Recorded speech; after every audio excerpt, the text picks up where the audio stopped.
Como está, Breno? Tudo bem?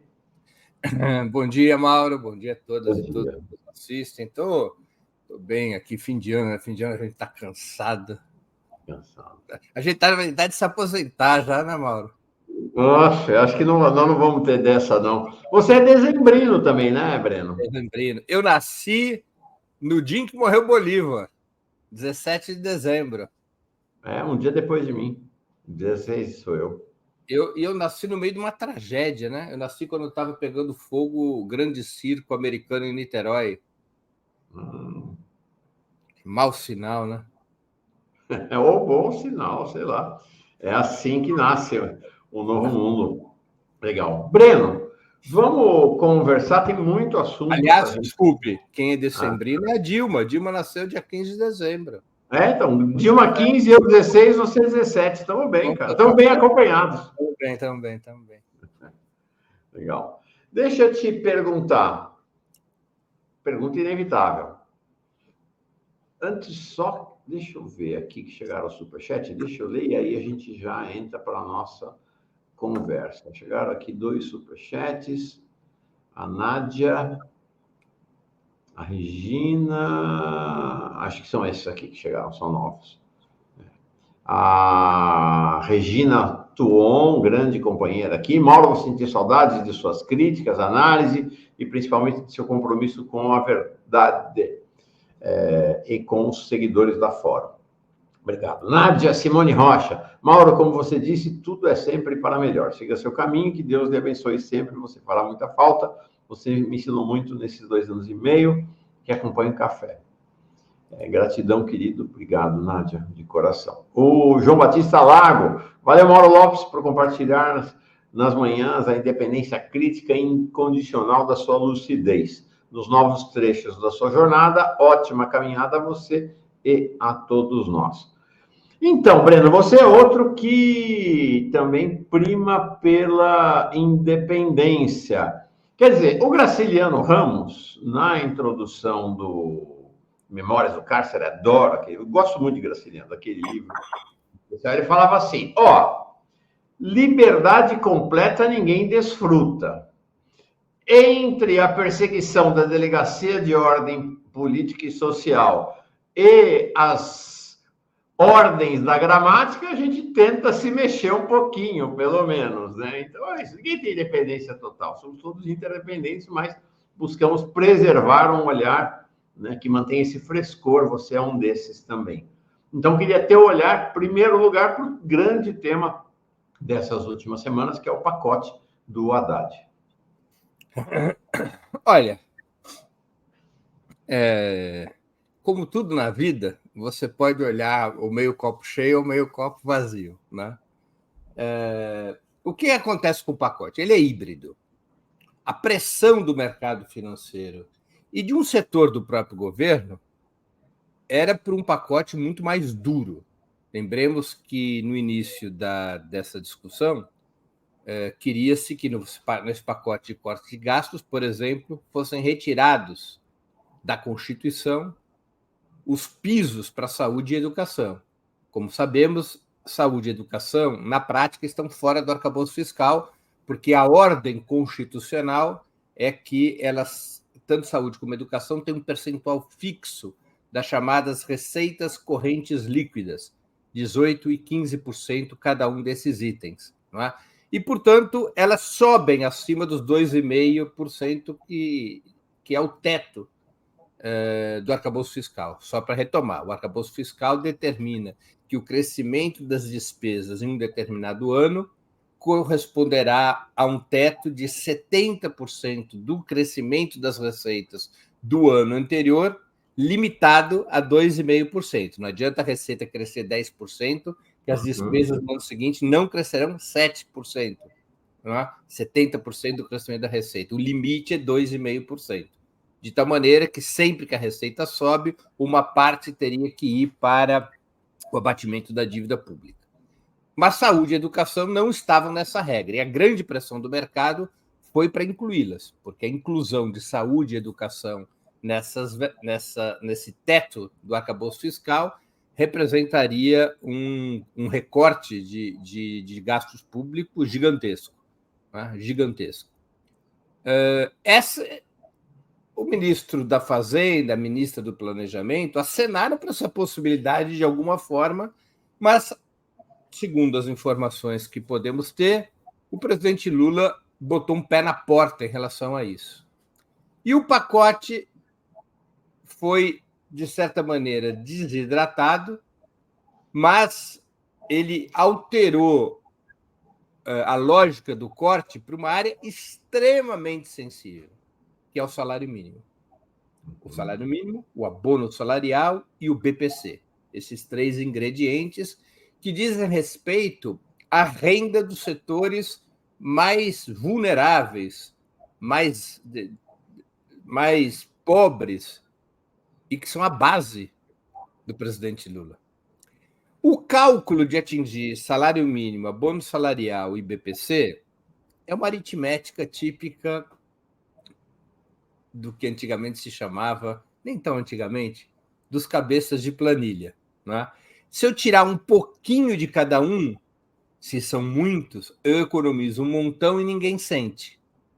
Uhum. Então, essa é a lógica de reduzir o crescimento do salário mínimo. Pela nova regra, o salário mínimo continuaria a ser corrigido a cada ano pela inflação, mais o PIB de 2 anos antes, essa é a regra atual. A novidade é submetido a um limite de 2,5%. Tá? Ou seja, não adianta o PIB ter crescido 4 anos em 2024. Em 2026, pela nova regra, o salário mínimo não crescerá inflação mais PIB de 24%, PIB de 4%, PIBão de 4%. Crescerá somente inflação mais 2,5%. O PIB poderia ter crescido 10% e o crescimento real do salário mínimo seria de apenas 2,5%. Então, isso é algo duríssimo em termos de concepção e, ao longo do tempo, em termos de poder aquisitivo desta faixa de renda que ganha até salário mínimo. E vamos nos lembrar, Mauro, que 60% dos brasileiros ganham até um salário mínimo ou têm a sua renda atrelada ao salário mínimo. As pessoas que defendem o pacote dizem assim, não, mas é apenas R$6. Bom, para as pessoas que têm pouco dinheiro, R$6 é um litro de leite. E se você utilizar uma fórmula, fizer uma conta comparativa, que eu sempre sugiro às pessoas que defendem o pacote que o façam. Quando elas dizem, não, é uma perda muito pequenininha, faça a seguinte comparação. Pegue os últimos 10 ou 20 anos, aplique a regra atual e aplique a nova regra. E você vai ver a enorme diferença que isso provoca. É uma diferença de 25%. Sendo que o salário mínimo é a política pública de maior incidência na distribuição de renda. Porque exatamente esse crescimento comprometido do salário mínimo, ou seja, acima da inflação conforme o PIB, é que foi permitindo que as massas trabalhadoras, não foi só essa política, mas essa política teve uma grande importância para que as massas trabalhadoras nos governos Lula e Dilma aumentassem a sua participação, a sua cota, a sua fatia de pizza na renda nacional. Exatamente porque esse salário mínimo ele tinha uma garantia de subir conforme subia o PIB. Uhum. Isso se desmonta, porque cria um teto. Com o abono salarial, a mesma coisa. Ou seja, se dissocia o abono salarial do salário mínimo, se corta imediatamente um pedaço do salário, do valor necessário para as pessoas terem direito ao abono salarial, né? Era 2 salários mínimos, agora é 2 salários mínimos menos 7%, imediatamente já corta, e ele deixa de subir o abono salarial, ele passa a declinar até cair de 2 para 1,5 salário mínimo. Né? Ou seja, só serão atendidos pelo abono salarial. Hoje, quem é atendido é quem ganha até 2 salários mínimos, já cai 7%, e ao longo do tempo, nos próximos 10 anos, o piso de admissão no salário mínimo, ou melhor, o teto de admissão do abono salarial cai de 2 para 1,5 salário mínimo. Atinge-se o abono salarial. E também atinge-se o BPC. Aí tem em algumas pessoas, não no ministro da Fazenda, para te falar a verdade, mas eu vejo em algumas pessoas uma malandragem argumentativa. É só um pente fino. Não, não é só um pente fino. Ninguém é contra pente fino para localizar a burla.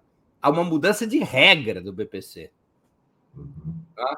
Que vai impedindo, por exemplo, uma residência que tenha 2 idosos de baixa renda, de cada um deles receber um BPC. E uma série de outras mudanças nas regras. Então, são mudanças que afetam as camadas trabalhadoras. Em compensação, e por isso que eu digo que o pacote é híbrido, se apresentou algo que estava prometido, melhor dizendo, na campanha presidencial, que é importante, tá? Que é a isenção do imposto de renda para quem ganha até R$5.000, com uma compensação em termos das contas públicas, ampliando o imposto para quem ganha mais de R$50.000 por mês. Ou seja, haveria uma reforma da renda entre as camadas médias altas e os pobres. Os pobres até a camadas médias baixas, né? Você colocaria praticamente 80% dos brasileiros fora do imposto de renda, que são aqueles que ganham até R$5.000, e você aumentaria a tributação não do capital, mas das faixas de renda assalariadas ou as faixas de renda mais elevadas. Inclui donos do capital, mas inclui uma parte das camadas médias mais altas. Aproximadamente 100 mil pessoas pagariam mais impostos para compensar a isenção de quem ganha até R$5.000. Isso é uma medida progressista. É uma medida progressista. Eu tenho para mim de que deveria ser acompanhado por medidas que afetassem diretamente o capital, como impostos sobre lucros e dividendos, mas, enfim, é uma medida progressista. Como também são progressistas outras medidas secundárias, o combate aos supersalários, essa micro-reforma da Previdência Militar, são medidas ali secundárias, mas também progressistas. Então, se criou um pacote híbrido, um pacote, vamos dizer, que deveria, imagino eu, na elaboração dessas medidas, agradar gregos e troianos, ou seja, uma lógica de que todos devem pagar a conta do ajuste fiscal, mas é um pacote que corre o risco de desagradar a troianos e gregos. Tá? O mercado financeiro considerou o pacote insuficiente. Os cortes seriam insuficientes e as medidas progressistas, especialmente a isenção do imposto de renda, seria inaceitável para o mercado. Inaceitável por duplo motivo, porque eles consideram que isso poderia provocar um rombo nas contas públicas, consideram que a conta feita pelo Ministério da Fazenda não fecha, e especialmente são contrários porque eles não querem maior taxação sobre quem ganha mais. Eles não querem pagar mais impostos. Né? Então o mercado reage duramente. Especulação financeira, subida do dólar, pressão pela imprensa, disputa no parlamento, luta contra este pacote porque ele foi insuficiente, não é o que eles queriam, eles querem mais, querem sangue, querem o sangue da classe trabalhadora, efetivamente.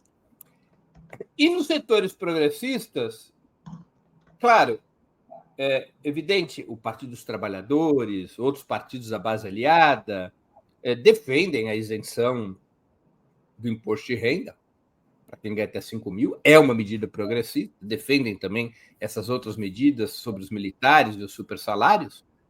No entanto, há constrangimento, há confusão, há divisão, há tensão pelos ataques, pelas perdas que o pacote embute em relação às camadas trabalhadoras de menor renda, que, repito, são a base do PT, são a base do presidente Lula. Tá? É uma diminuição do ritmo de ganhos. As pessoas não é perda. Tá bem, vamos dizer, não é perda. Ninguém está tirando, não é? Ninguém vai receber menos do que recebia. No caso do salário mínimo, no caso do abono salarial, sim, é perda direta. E no caso do BPC também, é perda direta. Isso criou uma situação complexa, como a gente pode estar acompanhando no debate atual, né? Ou seja, uma situação que parece lembrar o Chacrinha, né? Aquela história de eu quero confundir, né? Uhum. Chacrinha? Eu me esqueci. Vim para confundir, não vim para explicar. Eu não vim para explicar, né? Então você tem uma situação na qual tem setores de direita, setores minoritários de direita, do mercado financeiro, que aplaudem o pacote porque começaram os cortes. Há outros setores majoritários do mercado financeiro que batem duro porque os cortes são insuficientes e a isenção não é aceitável. Há setores de esquerda mais alinhados com o governo que defendem o pacote porque veio a isenção, você escolhe o meio copo cheio, veio a isenção, está prometida a isenção, está prometido o aumento de impostos sobre os mais ricos, o que é uma medida progressista. Esses setores, em geral, se calam sobre a parte negativa do pacote. Né? O presidente Lula é um homem muito hábil, tradicionalmente, muito hábil. E ele, mais uma vez na vida, ele está fazendo uma aposta anti-Maquiavel, né? Ou seja, contra o manual do Maquiavel. Qual é a lógica do Maquiavel? O mal você faz todo de uma vez e o bem você faz depois de feito o mal e aos poucos. Né? Botou tudo no pacote. E tem um ambiente complexo aí, né? Complexo. Minha opinião, só para concluir, que eu aqui já me alonguei demais. Sim, tem um elemento importante. Os cortes são imediatos. Isso. Valem já para 2025.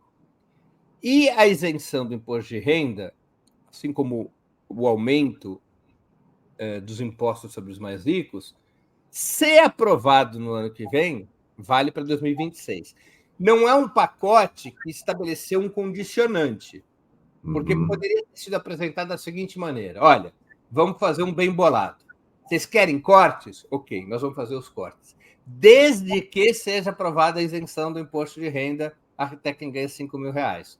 Se vocês topam isso, a gente vota nos cortes. Se vocês não topam isso, não tem cortes. Isso não foi feito. Não foi feito o condicionante, a amarração condicionante. Quem quer um, quer o outro. Não é? Não foi feito isso. Então, você tem a possibilidade, como aconteceu com a reforma tributária, que a direita, evidentemente, vota a favor da parte que lhes interessa. Qual é a parte que interessava a direita na reforma tributária? A reforma sobre o consumo, e não a reforma sobre a renda. A reforma sobre a renda já está nas calendas gregas. Não é? Não está na pauta do Congresso. Não teve esse ano, provavelmente não estará no ano que vem, duvido que esteja em 2026. Não é? Então, você pode, nesse momento, ter o pacote de custos, pacote de corte de gastos aprovado esse pacote, já foi, inclusive, tramitado e votado na Câmara dos Deputados a tramitação em regime de urgência, portanto, ele pode vir a ser aprovado nos próximos 10 dias. Não é? Em regime de urgência, ele tem prazo, o prazo é suficiente para ser aprovado até 20 de dezembro, que é quando o Congresso encerra suas atividades, para as medidas valerem até o ano que vem. Mas a isenção do imposto de renda e o aumento do imposto dos mais ricos vai correr sozinha no ano que vem. Por que a direita vai votar favoravelmente a isso se ela não perde nada se não votar? Então, não houve o condicionante. Minha opinião, para concluir, e antes que você apeça, minha opinião não tem valor nenhum, mas eu vou dá-la assim mesmo. Nós devemos defender o governo quando ele é atacado por conta da isenção do imposto de renda e do aumento do imposto dos mais ricos, evidentemente, e outras medidas progressistas contidas no pacote. Mas aceitar que o custo dessas medidas progressistas seja apoiar a redução de ritmo de aumento do salário mínimo, do abono salarial do BPC, aí eu já não concordo. Né? Eu vi uma entrevista do Walter Pomar. Ela foi para você? Foi aqui. O Walter Pomar, que é um dirigente do PT, eu vou dizer, ele é da nossa geração, ele é até um pouco mais novo do que nós, Mauro. É um pouquinho, acho. É um dirigente histórico do PT. Um garoto, 2 anos mais jovem. Acho que é mais. Acho que um pouquinho mais. Você vai fazer quantos? Você é um ano mais velho que eu. 65. Você é 2 anos mais velho que eu e eu sou uns 4 ou 5 anos mais velho que o Walter. Acho que o Walter tem 58. Menino, então, nossa. Eu vou fazer 63, eu acho que o Walter tem 58. Mas foi aqui mesmo, foi 2 dias atrás, aqui uma entrevista Então, o importante Walter, dele. o que ele disse? Que ele é um dirigente histórico do PT, eu testemunho aqui que o Walter sempre foi um defensor da disciplina partidária e, portanto, que os deputados do PT votem conforme decisões da direção partidária, mas ele aqui expôs uma opinião de que, nesta situação específica, ele é favorável a que os deputados e deputadas petistas votem contra essas restrições do salário mínimo, do abono salarial e do BPC. Eu acompanho o relator, eu considero que a opinião dele é correta. Eu não acho que o Partido dos Trabalhadores possa apoiar algo tão grave. Não me parece razoável que um governo presidido por Lula, um governo... Puxa, é difícil a gente carimbar o arco de aliança do governo, um governo de esquerda, de centro-esquerda, propõe algo desse tipo, não é? Sim. Ou seja, que se faça ajuste com qualquer tipo de participação dos mais pobres. Essa é a lógica. Você pode... Qual era a solução? Nós estamos num mato sem cachorro por conta do arcabouço fiscal. O novo arcabouço fiscal, ele moderou bastante o teto de gastos do Michel Temer, mas ficou na mesma lógica de que as despesas têm que ter um limite fixo. O crescimento das despesas tem que ter um limite fixo, deixando o governo de mãos amarradas. É curioso, porque esta lógica do teto tinha sido rompida com a PEC da transição. A PEC da transição estourou o teto. O governo, com o novo arcabouço fiscal, retornou, digamos, a metodologia Temer-Bolsonaro, de que as despesas têm que ter um teto. Quando a lei de responsabilidade fiscal já era draconiana o suficiente em relação a isso. E os governos Lula 1 e 2, Dilma 1, Dilma 2 praticamente não existiu, mas os governos Lula 1 e 2 e Dilma 1 geraram superávit primário com a lei de responsabilidade fiscal, sem necessidade. Sem ter teto. Não é? Então, o novo arcabouço fiscal, ele amarrou as mãos do governo. Eu reconheço, não tem correlação de forças hoje para mudar o arcabouço fiscal. Nem para estourar o teto do arcabouço fiscal e conseguir poupar o governo das punições previstas no próprio arcabouço. Eu não sou um sujeito irrealista, como você sabe. Então, eu considero, não tem correlação de forças para acabar com o arcabouço fiscal. Mas, então, o ajuste tinha que ser feito, como o presidente Lula disse em vários discursos, o ajuste tinha que ser feito sobre os de cima, não sobre os de baixo. O que é o ajuste sobre os de cima? Uma pancada nos gastos tributários. O que são os gastos tributários? São os subsídios entregues a determinados setores, regiões e empresas, subsídios fiscais, pelos quais o governo abdica da arrecadação. E esses gastos tributários hoje atingem 6% do PIB, conforme cálculo do próprio Ministério da Fazenda. Se 1/3 desses gastos tributários fossem eliminados, eu aqui não estou falando de eliminar todos, nem de eliminar metade, mas se 1/3 fosse eliminado, já se conseguiria o dobro, um resultado que seria o dobro do almejado pelo ministro da Fazenda em termos de ajuste fiscal. Mas isso não passa no Congresso. Vamos lutar? Vamos propor?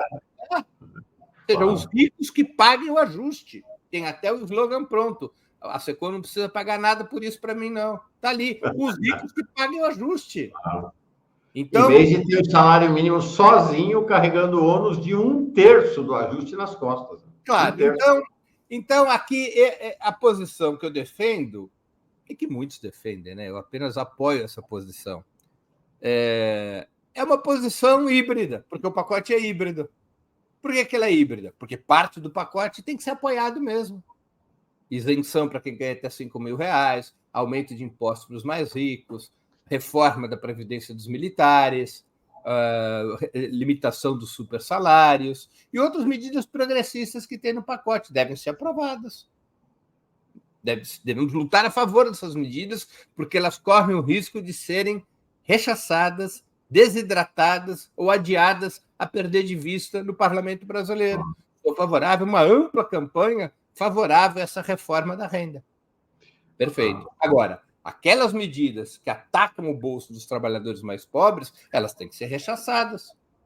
Ah, mas não dá para fazer as duas coisas. Dá. Primeiro, porque o governo já apresentou como projetos em separado, para começo de conversa. Então, não há um único projeto de lei que embuta tudo. Né?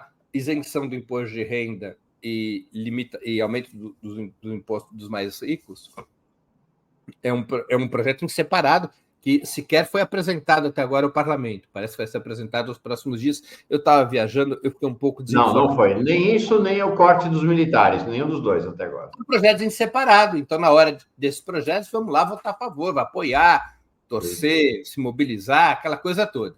No projeto de corte de gastos, aí não, tem que ser contra. Tem que ser contra. Não? Isso desgasta o governo Lula. Bom, eu acho que o que desgasta o governo Lula é aprovar esse pacote. Eu temo já pelas próximas pesquisas. Porque a lei do salário mínimo, Mauro, foi recomposta no ano passado. Quer dizer, então, que o presidente Lula estava errado no ano passado, quando propôs essa lei? Sim. Um ano depois, a lei tem que ser revista? Retroagindo direitos do trabalhador? Isso é que desgasta o governo. Isso pode minar a base eleitoral para 2026. Isso abre uma avenida enorme para a direita. A gente já está assistindo isso. A União Brasil indo contra a mudança das regras do BPC. União Brasil. O Partido Novo. A direita vai fazer um discurso de que o governo de esquerda penaliza os mais pobres. O discurso é hipócrita, muito hipócrita. É demagógico, muito demagógico. Mas funcional. Funcional. Tem uma base material. Claro. E eu vou fazer, por fim, um último comentário. Eu estou me estendendo aqui nessa sua manhã de despedida. Mas tá bom, tá ótimo. Eu vou fazer um comentário adicional sobre o discurso do Fernando Haddad. Bom, por desvio de profissão, eu e você somos pessoas que prestamos atenção em discursos. Uhum. Nem sei se as pessoas prestam atenção em discursos, mas a gente, por desvio de profissão, presta atenção. E eu vou te dizer uma coisa, eu não gosto desse tipo de discurso onde a gente não é sincero, onde o governo não é sincero com o povo. Eu admito que um governo de esquerda pode não ter correlação de forças para aprovar o que deseja, pode não ter correlação de forças para aprovar integral ou parcialmente o que deseja, pode não ter correlação de forças para aprovar qualquer coisa que deseja. E pode ter uma correlação de forças tão desfavorável que o governo, para se sustentar, seja obrigado a propor medidas contrárias ao programa que defendeu. Tudo isso pode acontecer na política. E a gente tem 1 milhão de toneladas de exemplo a esse respeito, de pactos e acordos que tiveram que ser feitos, extremamente desfavoráveis, até em processos revolucionários, porque não tinha força para ser diferente. Agora, o que você faz? Você vai a público e diz: eu estou tendo que recuar. A correlação de forças é desfavorável, eu estou pressionado pelo capital financeiro, pelo mercado, eu estou pressionado pelo Congresso, o governo está pressionado, nós, infelizmente, por hora, vamos ter que recuar em determinadas políticas públicas que sempre foram a marca dos governos petistas. Nós vamos ter que reduzir o crescimento do salário mínimo, nós vamos ter que mudar a regra do abono salarial desfavoravelmente e nós vamos ter que restringir o acesso ao BPC. Não tem saída, nós não temos força para fazer diferente. Mas você diz a verdade ao povo. Você não diz que está tudo bem, que tudo continua bem. Você diz ao povo a verdade. Você confia no povo, de que o povo saberá entender a sua mensagem, porque você vai ser verdadeiro. Eu digo, eu não gosto do método brejnevista. Pessoal, Brezhnev. Leonid Brezhnev foi um dirigente soviético no período de decadência da União Soviética. Ele governou a União Soviética de 1964 a 1982. No período final da sua vida e da sua gestão na União Soviética, o Brezhnev descobriu uma fórmula para tentar enfrentar as contradições, dizer que elas não existiam. Permanentemente, o discurso era de que estava tudo muito bem, de que tudo estava bacana, que a União Soviética, lembra, Mauro, como é que era a história? Estava já na etapa do socialismo desenvolvido e caminhava para o comunismo. Eu acho que era antes do século XX, né? Já chegaria no comunismo. Não era esse o discurso? Era. Até o fim do século estaremos lá. Claro. Então era um discurso de que tudo vai bem com o Bardal. Não confiava no povo, não falava para o povo dos problemas, dos desafios, da correlação de força, das dificuldades. Contrariamente à tradição leninista, que aqui na América Latina é tremendamente bem exposta pelo Fidel. O Fidel toda hora ia público para dizer os problemas, os erros. Tanto assim que a brincadeira em Cuba era que em Cuba não precisava de partido de oposição, porque ninguém era tão oposição ao governo quanto o Fidel. Exatamente. Não é? Então, esse discurso marqueteiro, em que a gente omite os problemas, omite os desafios, essa lógica, como é que ele chamava aquele ministro da Fazenda? Roberto Recupero. Exato. Qual era o As notícias ruins a gente esconde, as boas a gente espalha. Como é que era o primeiro nome do Recupero? O Recupero Roberto Recupero, não é? Rubens Recupero. Rubens aqui nos bastidores, ela já me lembrou. O Rubens Recupero. Então, é uma lógica absolutamente deseducativa.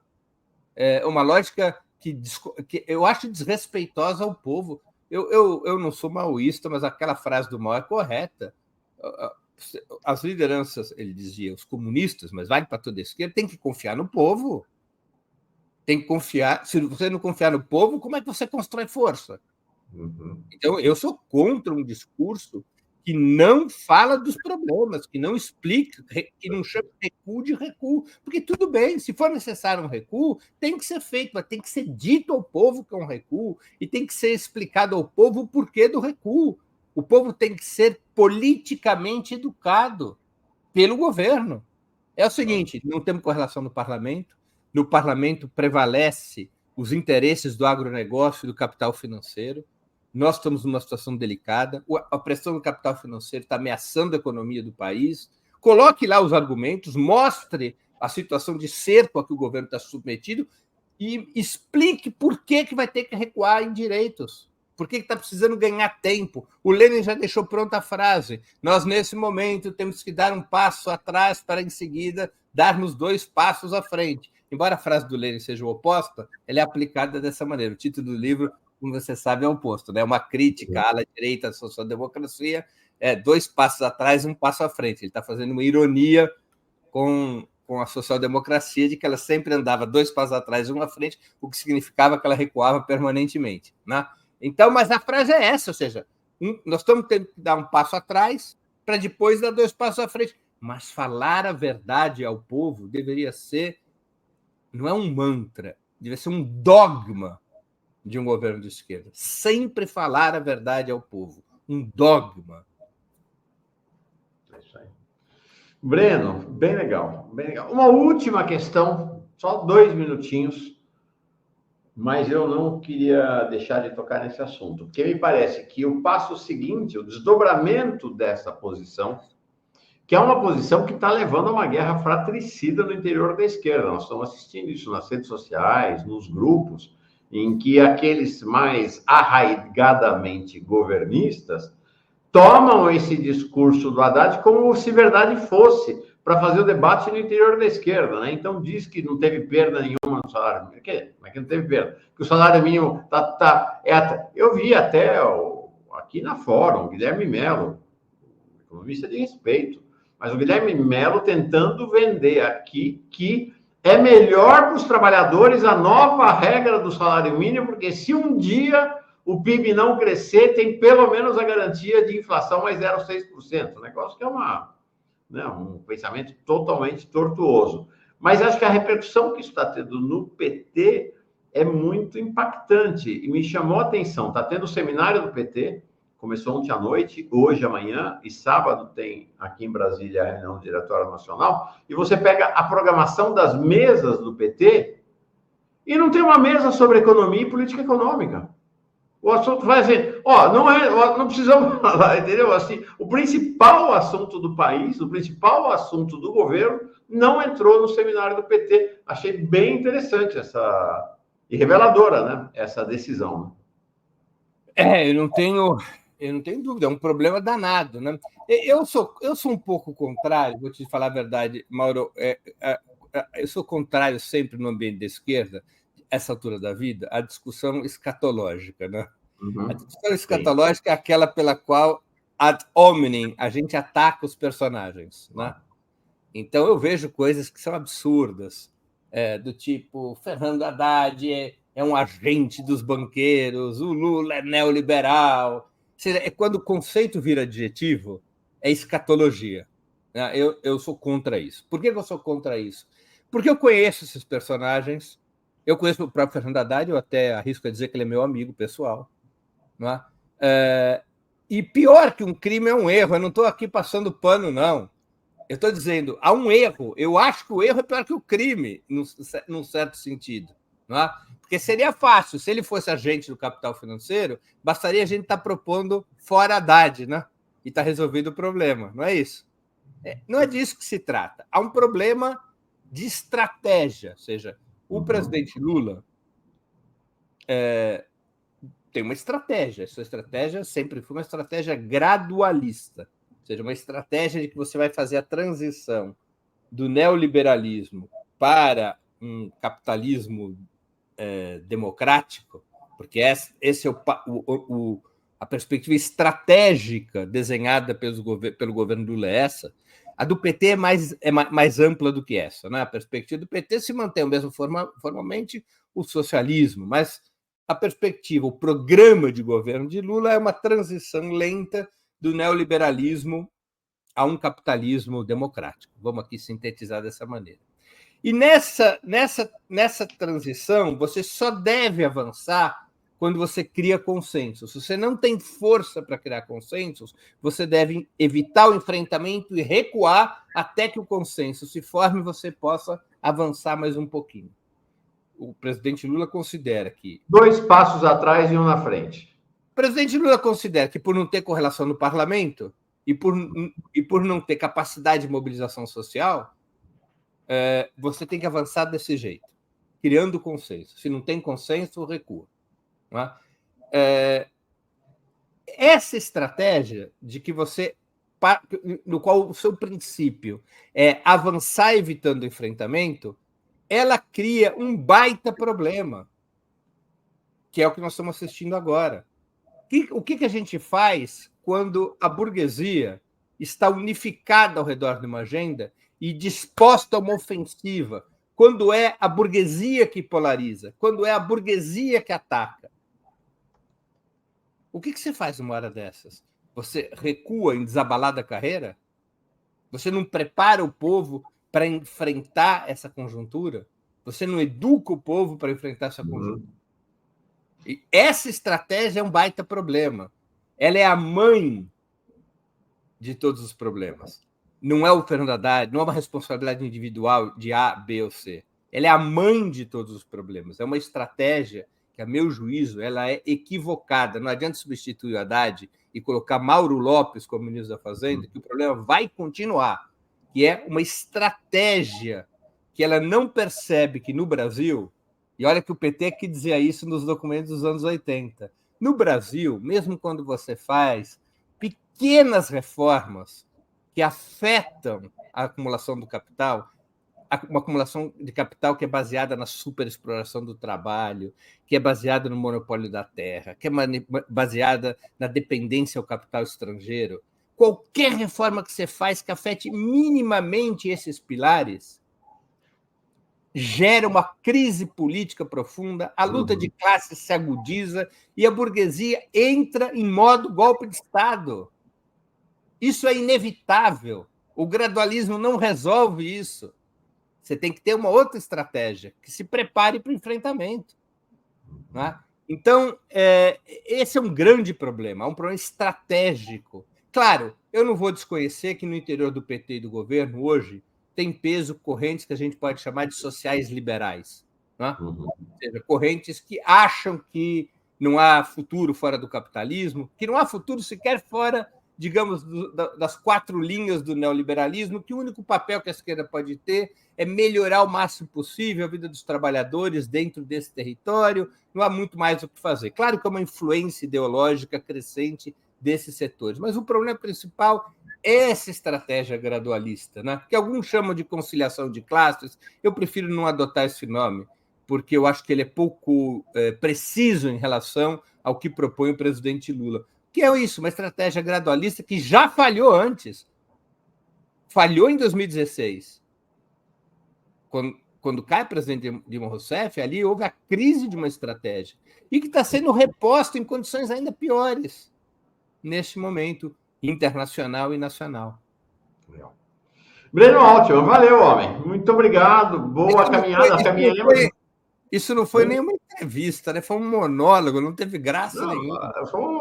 Tudo bem. Então, foi bom. Todo mundo gostou. A Patrícia Valim estava aqui elogiando a conversa contigo. Não é, Patrícia Valim? Bom dia. Aê, bom dia. Tudo bem, Breno, Mauro? Que alegria, gente, estar aqui nesse último programa dessa fase, Mauro. Depois de Breno, falar depois de Breno é sempre complicado. Ela está me elogiando na entrevista aqui, né, Patrícia? O que é raro. A Patrícia é generosa. Foi um monólogo aqui, eu me entusiasmei demais. Foi bom. Legal, Breno. Abração. Bom fim de semana para ti. Boa sorte, Mauro. É o último café, né? É o último café com a minha presença aqui. Vou para outras caminhadas. Muito bem, boa sorte. Obrigado. Patrícia, vamos estar juntos, com certeza. Abração. Bom dia a todos e todas.